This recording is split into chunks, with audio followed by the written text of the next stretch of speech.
So மிதுன ராசிக்கு இந்த மார்கழி மாதம் பணம் பொருளாதாரம் சார்ந்த விஷயங்கள் எப்படி இருக்கும் அப்படின்னு பார்க்கும்போது பணம் பொருளாதாரம் சார்ந்து இவங்க தேடி தேடி ஓடிக்கிட்டு இருப்பாங்க.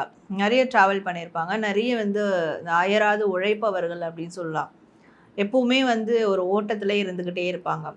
அப்படிலாம் இருக்கிறவங்களுக்கு இந்த மாதம் அது ஒரு கம்ப்ளீஷன் கொடுக்கக்கூடிய ஒரு மாதமாக இருக்கும். ஸோ இப்போது ஃப்ரீலான்சிங் ஒர்க் பண்ணுறாங்க, இப்போ சோஷியல் பிளாட்ஃபார்மில் இருக்கிறாங்கன்னா அவங்களுக்கு இந்த கிளைண்ட்ஸ் வர்றது வெளியூர் வெளிநாடுலேருந்துலாம் கிளைண்ட்ஸ் வருவாங்க. அந்த மாதிரியான ஒரு விஷயங்கள் கண்டிப்பாக நடக்கும். ஏன்னா அவங்களுடைய அந்த பிஸ்னஸோ இல்லை ஜாபோ வந்து அவங்களுடைய உழைப்பு எக்ஸ்ப்ளோர் ஆகும். ஸோ ஒரு சர்க்கிள்லேருந்து வெளி சர்க்கிளுக்கு எக்ஸ்ப்ளோர் ஆகும். இதனால் அவங்களுக்கு பணம் பொருளாதாரம் சார்ந்த அந்த நிலை வந்து கண்டிப்பாக உயரும். இந்த மாதம் அது கொஞ்சமாவது டெவலப் ஆகிறத அவங்க நிச்சயமாக பார்ப்பாங்க. ஸோ இவங்களும் அது வந்து ஓடிக்கிட்டே இருக்கணும். ஒரு இடத்துல முடங்காமல் அவங்களோட ஆக்ஷனை வெளிப்படுத்திட்டே இருந்தாங்கன்னா கண்டிப்பாக அந்த அவுட்கம்ஸ் வந்து எல்லாமே பணம் ரீதியாக அதுக்கான அவுட்கம்ஸ் வந்து எடுப்பாங்க.